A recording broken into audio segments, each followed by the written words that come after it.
Welcome to Sputnik, orbiting the world with me, George Galloway. And me, Gayatri. Our first guest, Dominic Frisby, is that rare thing, a funny anarchist. He's a comedian, an author, an expert on money and economics, and a man with a vision of life after the state.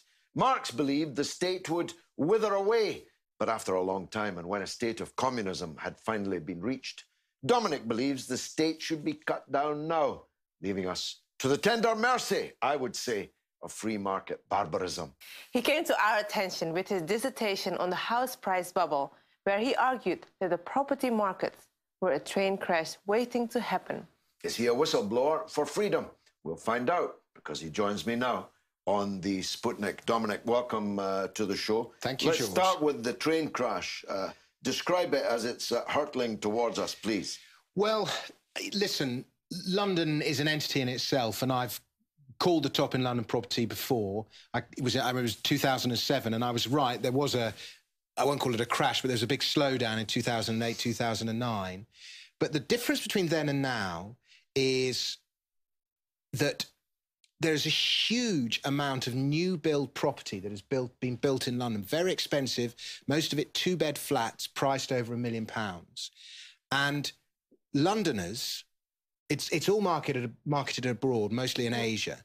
Londoners, if they can, prefer to live in period property. It's nicer, it's more stylish, it's more individual. And they will live in new builds, but only if it's priced considerably lower than period property. But on a per square foot basis, a lot of this period property is priced more expensively than period properties in the same areas. And I can't remember the numbers, so forgive me, George, but it's something like, I want to say 53,000 two-bed flats are coming to the market they're either being built or they have planning permission in the early stages of construction, coming to the market over the next 2 or 3 years, when something like 3,000 properties priced above £1 million sold at the same price last year. So in other words, you're looking at something like, 20 times normal demand coming to the market in the next 24 months. And like I say, it's new build period property. It's property that locals don't want. And there's a long history of price bubbles. We had the price bubbles in the other city centres in the UK, Manchester, Birmingham, Leeds, in 2007. And it was all prime located city centre new build flats, not bought by locals, but by foreign or investors not from the city. And the same pattern is happening again. So London property is very resilient, but that particular niche, new builds, expensive flats, is a huge bubble.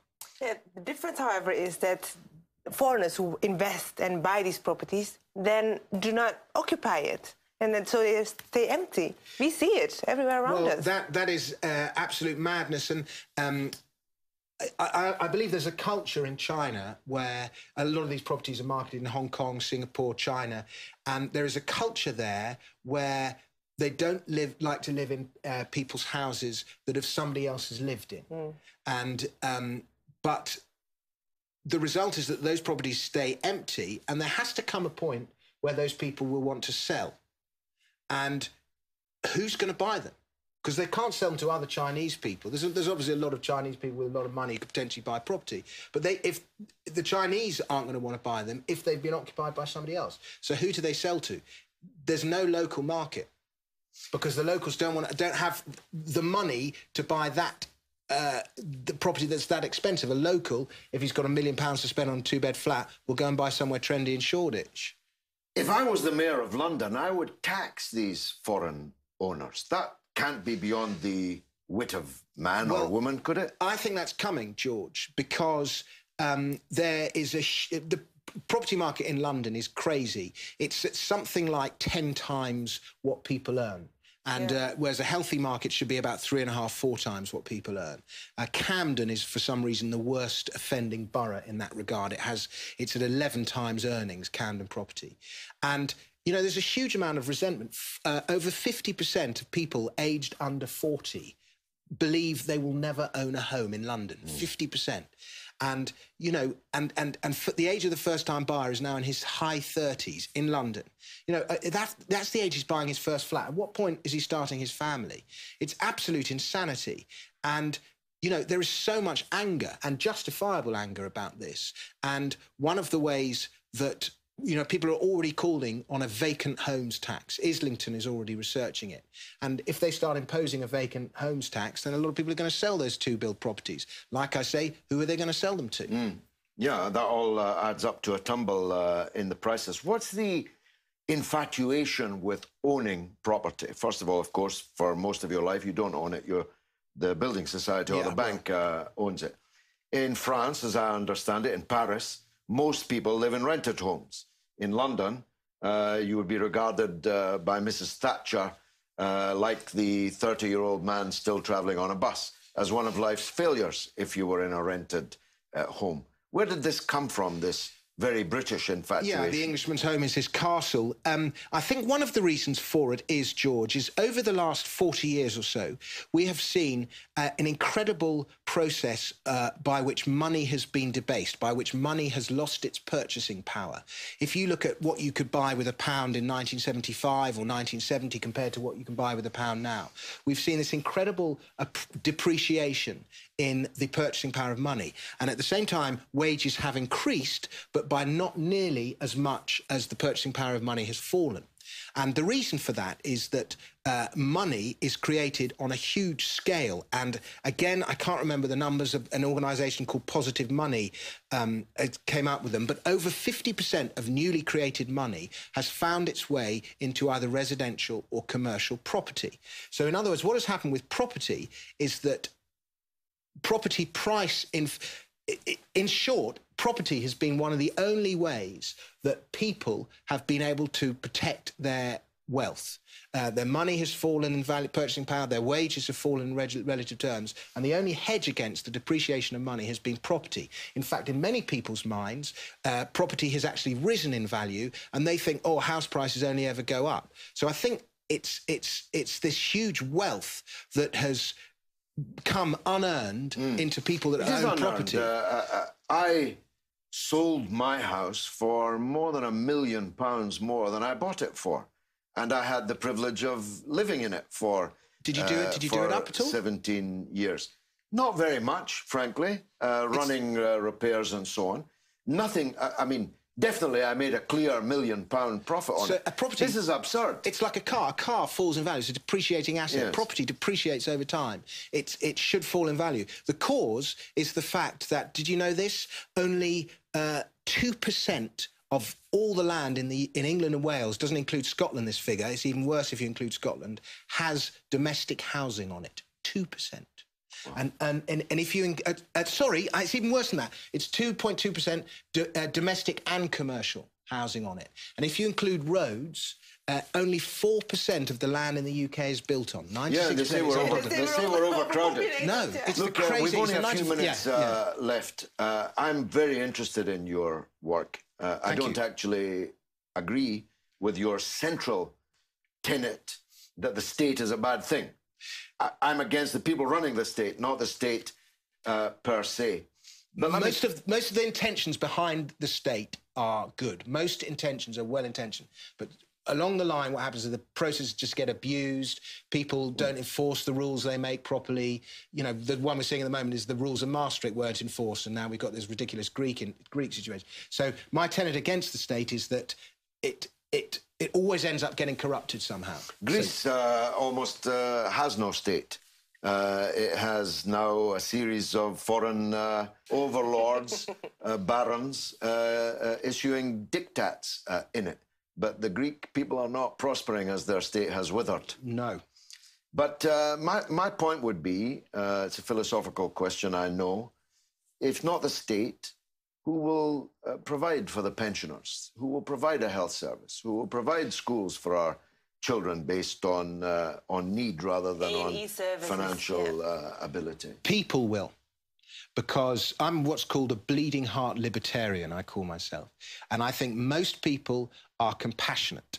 And most people will, you know... You need to get out more. Well, this is a huge... We should have this conversation. We'll have this conversation on another programme because it's a huge subject. But I'll give you the bleeding heart libertarian argument. I'll be interested to see what you make of it. But the problem is, you can't afford to pay the state to provide schools and education and then afford to buy all those things yourself. But if the state isn't providing them, then... and it's not taxing you, the individual, people are left with a lot more money. The state is the most expensive purchase you ever make in your life, more expensive than even your house. And if you suddenly have that capital to spend and invest yourself, many people will invest that in care, education, and all the things that the states currently provide. And when the people who are spending the money, rather than having the government spend it on your behalf, customers are very good enforcers of proper behaviour on the people that they buy from. So things like healthcare and education and so on, people will compete for those trades, and the quality of service will improve and the price of those services will fall. These are Tory arguments, but you don't seem like a Tory. I'm not. I'm a libertarian. Like I say, I'm a bleeding heart libertarian. I heard the term libertarian Marxist for the first time the other day. That's definitely an oxymoron. 30 seconds left. Yeah. Is the house market about to plunge? New builds. Really plunge? Give me a percentage. Listen, I looked... Vauxhall, SW8, has 30 years of supply coming to the market in the next 2 years. 30 years of supply. With new builds? Yeah. Vauxhall is new build. So wait. Period will be all right. So wait before you buy in Vauxhall. 25%, I'll say. 25% off the market. We'll have, a year from now, we'll have you back on. Oh, God. If not before. It's going to take 2 years. It's going to take 2 years. Dominic, I really hope that people look up your work. Have you got a website? DominicFrisby.com.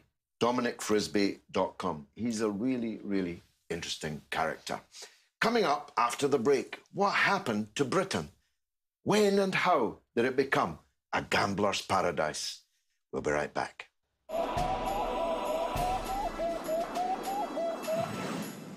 Welcome back to Sputnik. When I was a kid, gambling was so illegal in this country that not a single bookmaker shop, let alone casino, existed in the land. People who wanted to place wagers on horse races did so with a criminal bookie, and his bookie's runner standing on the street corner was regularly subject to arrest. One of the mysteries of this age is how Britain became transformed into a gambler's paradise, and under the prime ministership of a Labour government led at the end by a figure, Gordon Brown, whose father was a Church of Scotland minister and who was otherwise bowed down by the burdens of Presbyterian rectitude. Now you can't move for bookies and a televised advertisement. You can even lose your house while sitting in it playing online roulette. The small print, gamblers should behave responsibly, not worth the paper it isn't written on. Joining us now to discuss how and why it happened and take a flutter on where we're headed is Professor Jim Orford of the University of Birmingham. But first, Gayatri, red gloves and all, asked the London public what they thought. Gambling, don't know. Seems like everything, just exploiting people, getting their money sort of thing. Unfair odds, like you're never really going to win. Like, yeah, just another transfer of money into the hands of wealthy people. I think it's out of control for some people. I think it becomes addictive and is a big problem. It depends if you class something like playing the lottery as gambling as well, I guess, which is a bit more different, which I would agree with, but I think these online casinos and things, it sounds like they can cause a lot of problems. Apps on phones and everything is too easy, and it doesn't seem like real money. I know one or two people who've been involved in online casinos and that, and starts off very well, and then all of a sudden they take a hit and lose a load of money. So I think there's an unhealthy amount of advertising about gambling on the television. I find it actually overwhelming, and I'm not someone who ever does gamble. I'm a neuroscientist, and I understand the power of addiction, and I think that the pushing that you see on television all of the time in peak hours of adult viewing is just too much. Professor, thanks for coming on board the Sputnik. Let's start with that $64,000 question. How did this happen? Why did this happen? Well, it's a long story. I remember that time as well. That was how it was when I was growing up. The bookies runner, yeah. Young Exactly. people now don't know what a bookies runner is. Well, exactly. And then it changed in the 1960s because that was when bookmakers' shops became legal. And there was a period between the 1960s and probably when the National Lottery started was actually much more significant than people realised because it opened the floodgates of other sorts of gambling as well. But in that period between the 60s and the beginning of the 1990s was a period when gambling was tolerated and bookies were made legal, but it wasn't encouraged. That was the crucial thing. You weren't allowed to advertise it. You weren't allowed to advertise it, and there was a very significant thing called the demand test. So that if you in your area you already had a bookmaker's shop, and someone else wanted to start another one. So if Ladbrokes already had one and Paddy Power wanted to start another one, they had to demonstrate to the council that there was unmet need. Well, now that all changed with the 2005 Gambling Act, and this was the one that New Labour brought in. And really, looking back, New Labour. I mean, there are now Labour MPs who were around at the time who apologise for this. I mean, they realised that they were very uncaring about what would happen to gambling and society and how this would put people at risk because of gambling problems. But basically what they said is gambling is now to be considered as an ordinary commodity. It's just like any other entertainment for which you pay. It's good business. It's good business for Britain. So one of the things they said was... internet gambling, should we legalise internet gambling? Of course we should. And I think that's had extraordinary effects. I mean, the things that people realise have happened as a result is all the advertising. And everybody I talk to says, you know, we're fed up with being bombarded with advertising. I mean, I think what's happened is essentially two things. One is that the 2005 Act gave a green light to the industry to innovate. And by goodness, haven't they innovated? So, and I think the two particular things that have totally changed gambling. I mean, gambling in those days that you were talking about, the bookies runner, it was principally betting on horses, and there was dog racing in the stadia as well, and some football pools and so on. But what's happened now is two particular forms of gambling dominate now. One is internet gambling, which actually is still a minority pursuit, but it's rising very, very rapidly. And the other thing that I think most people aren't aware of, unless you're particularly interested, is the innovations, technological innovations in gambling machines. So you remember the gambling machines, the one on yes, we can all do that. The one on bet. It's not like that now. Blimey, they're sophisticated now. These are now 24 hours available on motorway service stations. Yes, motorway service stations. So we would run there at 11 o'clock. The restaurant is closed, but you can go into this gambling hall. Yes, I want to pick up this 2005 Gambling Act. I was there. I opposed it. Yes, good. The Labour Party, of which I was for 36 years a member, founded more on Methodism than Marxism, with a strong moral code and so on. Isn't it an irony? Isn't it perhaps the biggest apostasy of them all that a Labour government turned Britain into a gambling free-for-all? Yes, well, I think it is. And one of the things that's clearly happened in recent years is that because the forms of gambling have changed, horse racing is still there, but now the internet and also the machines, there are these very, very dangerous new machines in bookies. I don't know if you realise, but now they're about 10 years or so ago, they invented these machines. They're called fixed odds betting terminals, and you will have come across this because the government's been under a lot of pressure to do something about these. They slipped in, the industry said these aren't really gambling machines, they're completely different because you can play roulette on them. It's not like lining up three lemons or cherries. It's about playing roulette and blackjack and so on. Therefore, they're not gambling machines. Therefore, the maximum of £2, which used to be £1, it's just recently gone up £2, the maximum of £2 shouldn't apply. And you should be allowed to bet £100 at a time. And we've got these machines in the bookmakers' shops now. They're causing an enormous amount of trouble. all the evidence from surveys and so on is that they're appealing particularly to poorer people, unemployed people particularly. They cluster in poorer areas. The local authorities can't do anything about it because of this demand test. So if they say, look, we've got 3 bookies already, we don't want a 4th, and a 4th comes along and wants a license, appeal and win. They can't. They can't do anything about it. No. I opposed, one of the few to do so, I opposed the introduction of a national lottery. Yes. In fact, on several of the clauses, there was only me and the late Reverend Ian Paisley in the lobby. And he said to me, fancy me in a wee pape like you being the only 2 members of the House to stand up against the devil's buttermilk.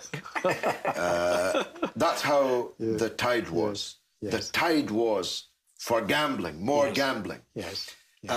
And of course, then there was the scratch card, which I described as the crack cocaine of the national lottery business. The poorest people spending the most money on the desperate hope of coming up trumps with these cards. It's grown and grown and grown. Would it be fair to say that there's no going back? Well, I think there are two views, and I kind of veer between one and the other. I mean, one is, yes, it's very difficult. Once so many people are dependent on finances in the gambling industry, and once the government have gone down that way, every time they try and draw back from things. For example, if they wanted to... There's a very good campaign called the Fairer Gambling Campaign, who've been arguing and making a lot of noise. Let's reduce this maximum of £100 down to the £2, which is normal for other machines. The government have said, yes, we should do something about it, but they've dragged their feet over it. They've said, oh, we've got a bit of research project here. Let's wait until we get the results. The research happens to be financed by the gambling industry, which is another thing. Don't get me started on that and go about that for a while. And so then once you've got things, it's very difficult, I think, to pull back from. On the other hand, I sometimes veer towards the other point of view, and you've talked to the people in the street about this, and in the national surveys, a number of attitude questions were included, and it is surprising that actually most British people are much more inclined towards a policy which is like that period between the 60s and the 90s. Let's tolerate it. We don't want to ban it. We don't want to prohibit it altogether. But let's be very careful about it. Let's regulate it very carefully. Let's encourage it. Yeah, well, look, Professor, you cannot advertise cigarettes on television, in newspapers, on buses. You cannot now, soon, even buy a cigarette packet with a logo on it, plain paper wrapping. How can it be that gambling, which is actually far more damaging to more people than smoking is everywhere around us, on every television station, all night, and every other medium possible?